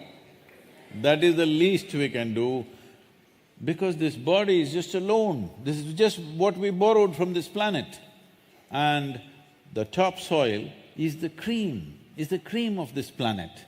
These 15 to 18 inches, these zillions of lives, these are manufacturing life all the time. And in many societies, they're calling this incredible magic. I call it magic because even if you sow death, it sprouts life. There is no other thing like this anywhere in the known universe. This magic people call as dirt. If that is dirt, all of us are just dirt bags. Hello? Yes or no? So what should I do, what should I do? This is what you should do. Those of you who are pointing your phones at me, I know you're good at it, you must start using it to enhance the message. Not about me, not even about the moment. Say something about soil. I don't know anything. Please, there are UNFAO websites, there are many other soil websites. There is enormous information, but that may be a little too technical and complicated for many people. There is savesoil.org, which is simple, put in a certain way that it is simple for people to grasp it. Read a few things, spend some time to know what life is made of, and ensure that you are part of turning this around. It's very, very important because we want 3 to 4 billion people to speak. Why these 3 to 4 billion people? This is just this. See, most of the nations are ruled democratically in the world. What a democratic nation means is, what is in Israel, is it 4 years or 5 years? 1 year. I know that. That's a political commentary. What is the term? 4. So you elect a government for 4-year term. Suppose you were the Prime Minister of this country Please, don't… see, it's become a pastime for everybody to always make fun of politicians, say they're bloody idiots, they're this, they're that, everywhere in the world, unfortunately. We need to understand this. If they are such bloody idiots, we gave our nation to their hands, what kind of idiots we must be? I'm asking.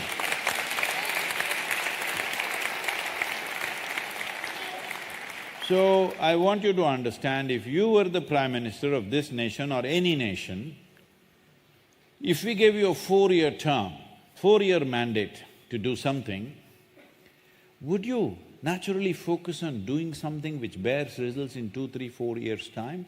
Or would you focus on something which will take 15 to 20 years to bear results? Please tell me honestly. Yes, you will try to do something in the term. Because first of all, a government was not elected to do something fantastic. A government was elected to fulfill people's mandate. What is the people's mandate? Just tell me in which nation. Give me an example of one nation in the world where 60% of the population have clearly expressed, we are concerned about long-term well-being of our nation, our soil, our ecology, the future of our children.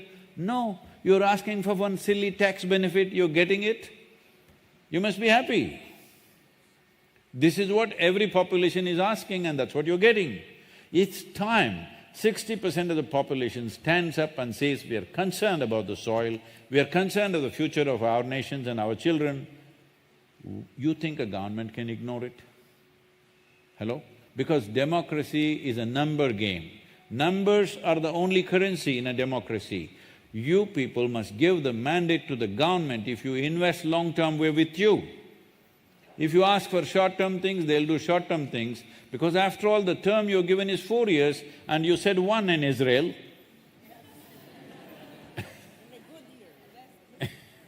It's extremely important. Citizens in a democratic nation understand your vote is not the only thing, your responsibility is not done. Your voice, a responsible voice is important. This is not in anger, this is not in resentment, this is not a fight, this is not an agitation, this is not a protest. This is an expression of our love and responsibility for the life that we are and the life that is around us and the life that should be on this planet beyond us.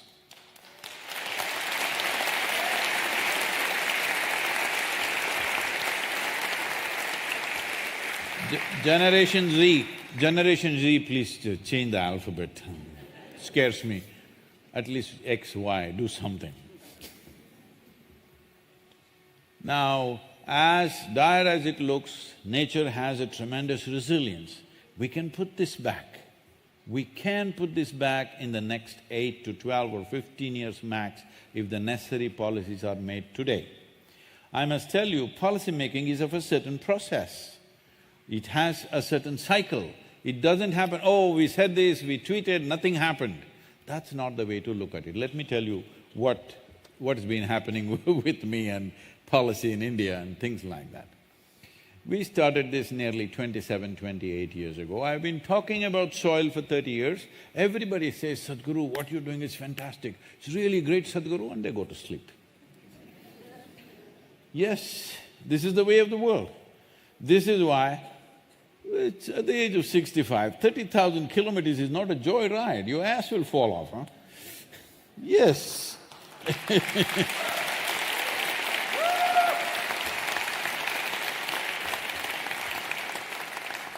So, what has to happen? What has to happen for us to wake up, I'm asking, as human beings? Because we need to understand, is sleep a crime? Hello? Is sleeping a crime? No. But if you sleep through your life, you'll end up in a disaster. It'll be worse than a crime. Crime will hurt a few people. Disaster does terrible things. If you sleep through your life, you will be a disaster, either as an individual or a whole humanity. If we sleep through problems, we will become a disaster or not? Right now, that is where we are. We can't sleep through this. We need to act. What should we do? Is it something so tremendous? Do we need new technologies? I want you to understand, there's only two ways, there are only two sources of organic content. Why organic content? Organic content essentially means we are serving breakfast, dinner for the microorganisms. Why are they important? Because 60% of your very body is microorganisms, only 40% is genetic material, do you know? They're all buzzing inside, without them you wouldn't exist. This little girl when I was in Sofia, this little girl comes to me and says, Sadhguru, 8-year-old girl, how old are you? Little girl like that, okay. So she comes to me and says, Sadhguru, I want to do save soil, I want to do this, that, but my mother won't let me. I said, you tell your mother she's only 20%. She has only 20% say in everything because her genetic material is only 20%. Your father, another 20%. 60% is microbial life. I want you to know, the soil that you walk upon is what you carry here. The very body is soil.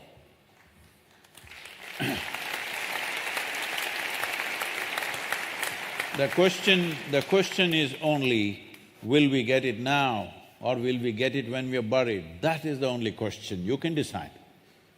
Anyway, you will get the point one day, either from me today or from the maggots, you will get the point. But if you get it today, we can do something significant. There will be no rewards for this, no awards for this, because if you mitigate a disaster, nobody will ever know that you mitigated a disaster. Only if a disaster happens and then you go and give your shoulder to the crying people, that you may get awards. But if you mitigate a disaster, people think nothing happened. But it's okay, hello? It's okay. As a generation, we turn this around. That is the most important thing. It is possible to do it now, a simple policy. I'm talking about, because economic minister is here and he's looking at the time, I know it's late. Let me just say this, articulate this. This policy we are asking for is, first thing, is separate soil from other issues. Do not link it with fossil fuel, do not link it with fertilizer usage, do not link it with pesticide usage, do not link it with anything where industries and businesses are involved, because then it'll go into endless debate. Do you want to have more conferences or do you want a solution? This is the important thing. Separate the soil as an issue. This is one-point agenda. One-point agenda is this. Right now, on an average, it's like this. In Northern Europe, the soil organic content is around 1.48% on an average. This is the highest in the world, unfortunately. And Southern Europe is just over 1.1, 1.2%. United States is 1.25 to 1.3% average.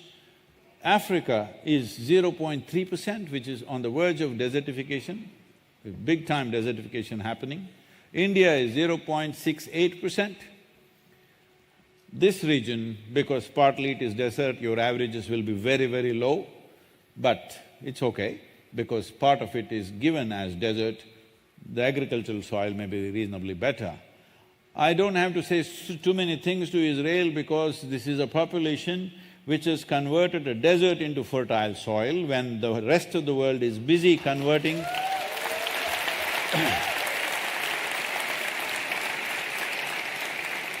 the rest of the world is busy converting fertile soil into deserts.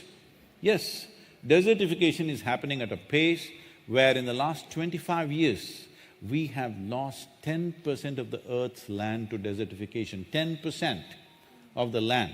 If you don't understand what I'm saying, just look at the Google Maps year on year, how the desert is spreading everywhere. So, what's wrong with the desert? Nothing. It is just that there is nothing happening. Not much life-generating activity happening, that's all the problem. If you add organic content to the sand, life will start. If you take it away, life will recede. This is all it is. So why is it organic content disappeared? Simply this, because there are only two sources of organic content on the planet, plant life and animal life. There is no other technology. You can get technologies to enhance application processes, but There are only two sources, this must be very clear to everybody. There is only plant life and animal life. There is simply no other way to generate organic content. You're getting very serious, can I tell you a little joke? This happened in 2060. A few scientists, shall I make them Israeli? Sir, with your permission? A few Israeli scientists asked for an appointment with God, and they got it, of course, you know. So they went there and they told him, "Hey old man, you've done really well with creation, but now everything that you can do, we can also do, so it's time you retire." God said, "Oh, is that so? What is it that you can do? Here, just have a look, we'll give you a demo." They dug up a little soil, made a vague image of a human child, did so many things, and the child came alive. God said, "Okay, that's very impressive, but first get your own soil."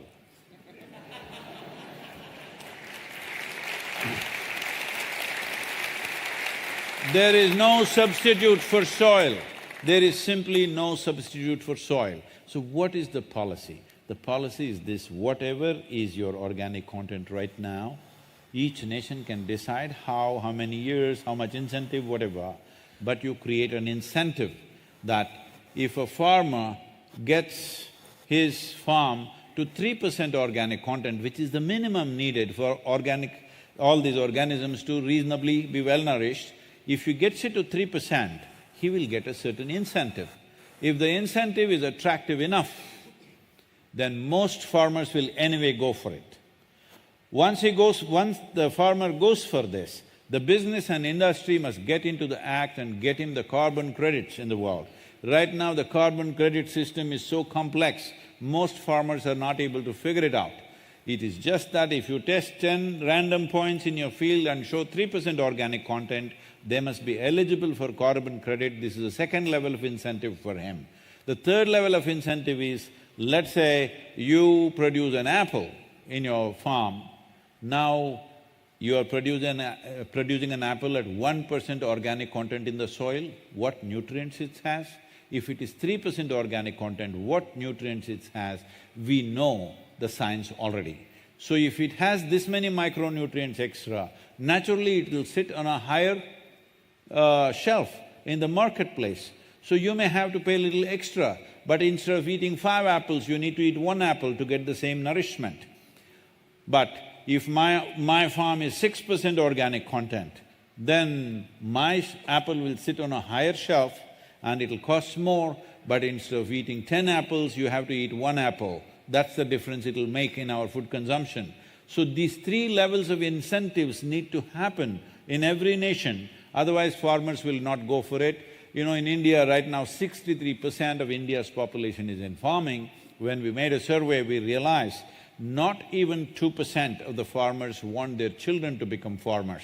This is a disaster. In another 25 years, when this generation passes, who will grow food for these massive populations that are growing in the world? So, it is extremely important. We are again going to nations which has less population and more land and trying to convert them into industrial agriculture. Right now, everybody is crying about the war because nearly 30% of the wheat is coming from those 2 regions. One is being bombed, another is banned, and wheat production, 30% of the wheat production is missing in the world. And already World Food Programme is saying at least half a dozen nations will go into severe famine in the next few months, simply because that 30% of the food is missing and richer nations are buying it up. Wherever they can buy it up, wherever it's available, the poorer nations will starve. This year, at least 6 to 7 nations could go into famine simply because of this one war. This idea of growing food where there are less people and more land, industrialize it, grow it for 25, 30 years, ruin that and go somewhere else. We've been doing this for a long time. This is not the way. Where people are, food should grow. It's very, very important. If this has to happen, the farmer should earn, if not more, as much as a doctor or an engineer or a lawyer, a farmer should earn as much, otherwise young people are not going to stay.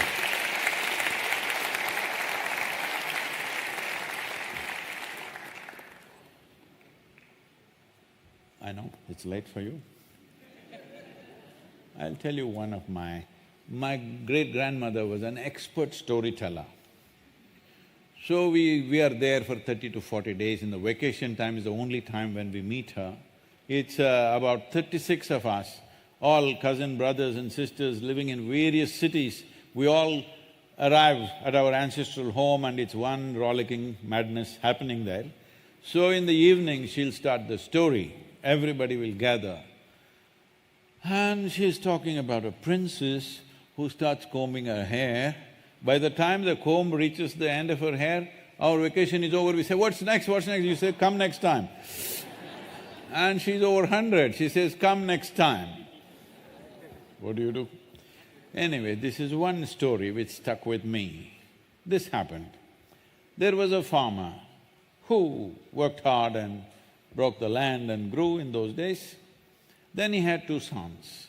Both the boys worked hard and worked with everything. Then the time came, in those days in India, the land was never split among people. It was only the produce which was split. So, when the father came to his deathbed, he told the two boys that both of you, no matter what happens, must take 50% of the produce each. Never there should be a dispute about this. The boys said, yes, definitely. Then one boy got married and he had 1, 2, 3, 4, 5 children. And the other boy never got married, so he had no children, he was alone. But both were getting 50% of the produce.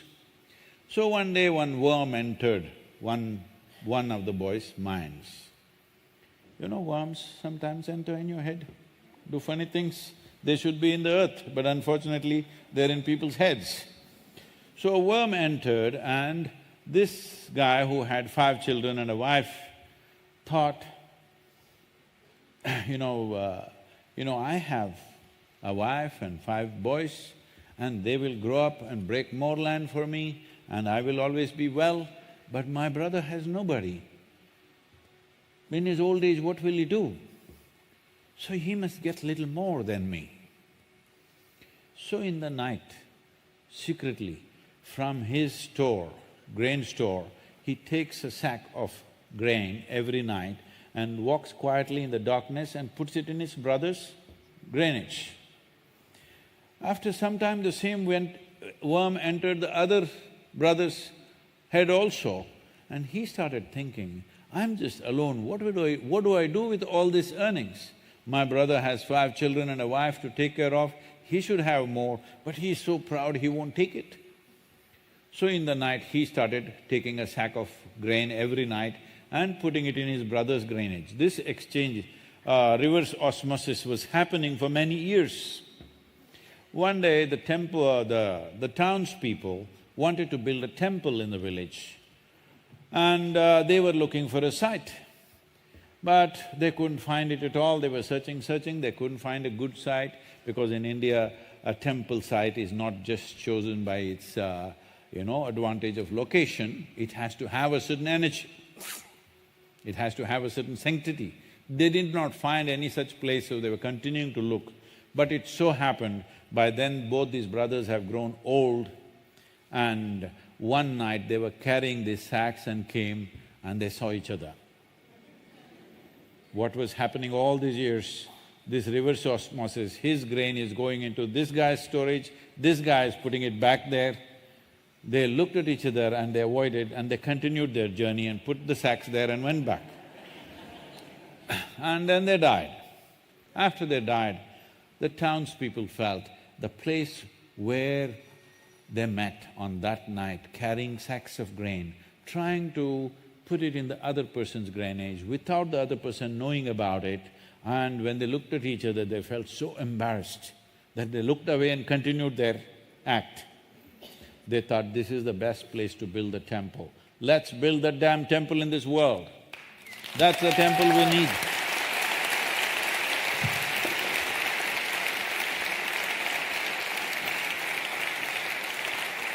That is the temple we need right now, of humanity.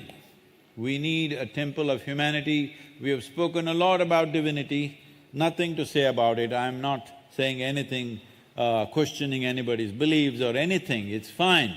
But we need temples of humanity, because I've been looking, traveling around the world, whenever I say bliss, people will say divine bliss. If you say love, they say God is love. If you say joy, they say divine joy. It looks like all the good things about human beings have been exported to heaven.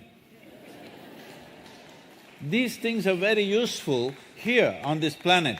If you're joyful, if you're blissful, if you're loving, it's very useful and wonderful here. Hello? And anyway, if you are going to heaven, at least practice being joyful and loving, because there it is required. At least here you must practice, otherwise what will you do there?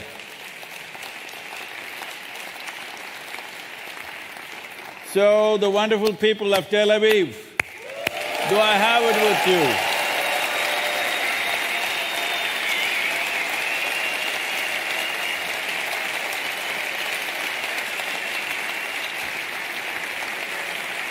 In one voice, when I say 1, 2, 3, when I say 1, 2, 3, in one voice say, save soil, let us make it happen. Before that, should I tell you a story? This happened in Tel Aviv 5,000 years ago. On that day, people did not know much about the moon, and they thought because it changes shape and size and the shades are changing all the time, it looked like people were moving there, so people believed that there are people on the moon. And they wanted to communicate. Because they had no other means at that time, they decided they will all come on the rooftops of their homes and buildings, and some wise men advised, all of us in one voice will say, who? And they will respond, let's see what they say. Just asking, who are you? But when that moment was just coming, I was also here at that time. When that moment was just coming, I thought, this is a unique moment. All these wonderful people, they are going to say, oh, such a unique moment, everybody in one voice saying this. I'm just a small voice, what is there? What about me? I'm such a small man. Let me just listen to this. So that moment came and it passed absolutely silently. Are you still that kind of people? 1, 2, 3. Let us make it happen. Thank you very much.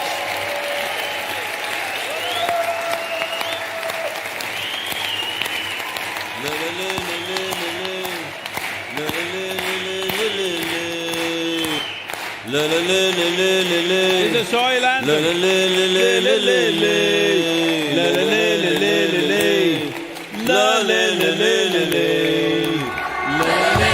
This very body is soil.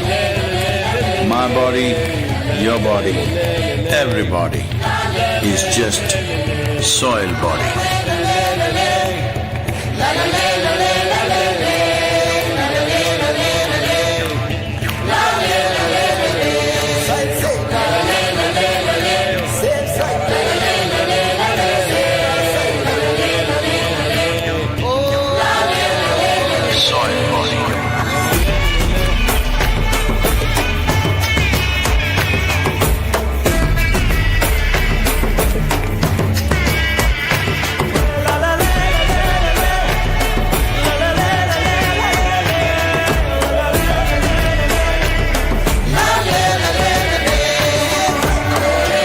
The magic of soil is it turns death into life.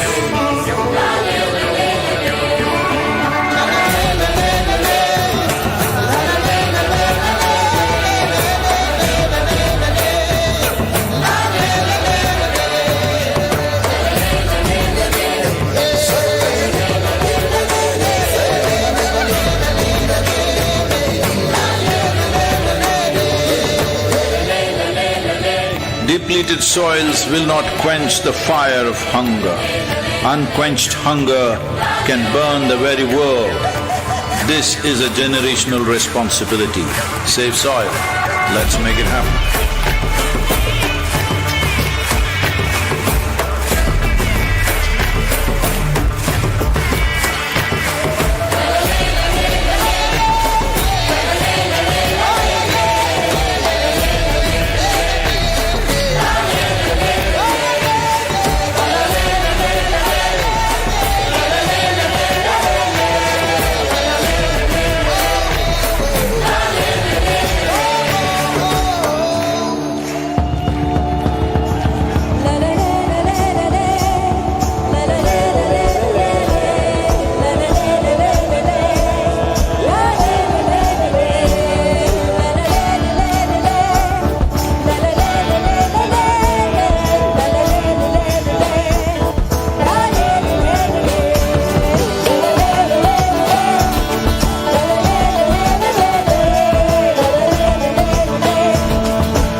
הכל עשוי באופן טבעי, לשמור עליו עבור הילדים. אז יאללה להציל את האדמה, זו החיים שלי ושלך, להציל את האדמה, בשבילי ובשבילך.